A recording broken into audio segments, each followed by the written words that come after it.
पथक पाहणी करण्यासाठी उशिरा आल्यामुळे शेतकरी बांधव आक्रमक पाण्यामध्ये असलेल्या सोयाबीनच्या पिकात बसून शेतकऱ्याचा आक्रोश। शेकडो हेक्टरवर नुकसान झाल्यामुळे बदनापूर तालुक्यातील काजरा गावातील शेतकरी संतप्त। करमाळा तालुक्यातील खडकीमधील सेना नदीला आलेल्या पुरानं घरात पाणी शिरलं।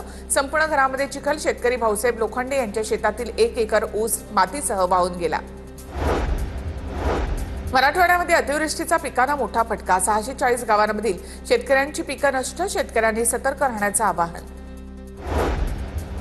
सिल्लोड तालुक्यामधील देऊळगाव बाजार येथे अतिवृष्टीमुळे पुरामध्ये अडकलेल्या 5 जणांना सुखरूप बाहेर काढण्यात यश आले। छत्रपती संभाजीनगरच्या सिल्लोडमधील गावात ढगफुटी सदृश पावसामुळे पूरस्थिती निर्माण। अवकाळी पावसाने नद्यांना पूर। पावसाचं पाणी घरामध्ये शिरलं। लातूरच्या औसा तालुक्यातील तिरणा नदीला पुरामुळे नदीकाठच्या 200 एकरवरील पिकांना फटका। सोयाबीन, तूर, ऊस पिकांचं सर्वाधिक नुकसान। उजने गावात देखील पुराचं पाणी शिरलं, त्यामुळे अनेक दुकानांचे नुकसान। पावसामुळे जालन्यातील विविध शहराला पाण्याचा वेढा। कोठारीनगर भागातील अनेक घरांमध्ये पाणी शिरलं। जीवनावश्यक वस्तूंसह घरातील साहित्याचं मोठं नुकसान। परिसरातील रस्त्यांना तळ्याचं स्वरूप।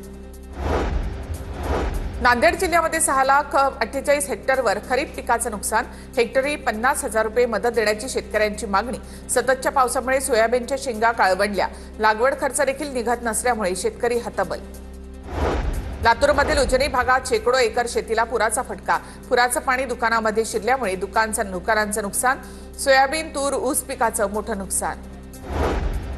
जळगावमधील सातपुडा पर्वतरांगेमध्ये ढगफुटी सदृश पाऊस।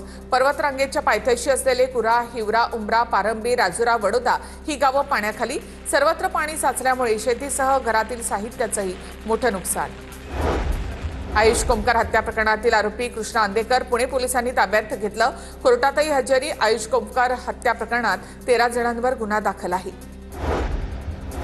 अपोलो टायर्स आता टीम इंडियाचा नवा प्रायोजक असणार आहे। अपोलो टायर्सकडनं 579 कोटी रुपयांची बोली।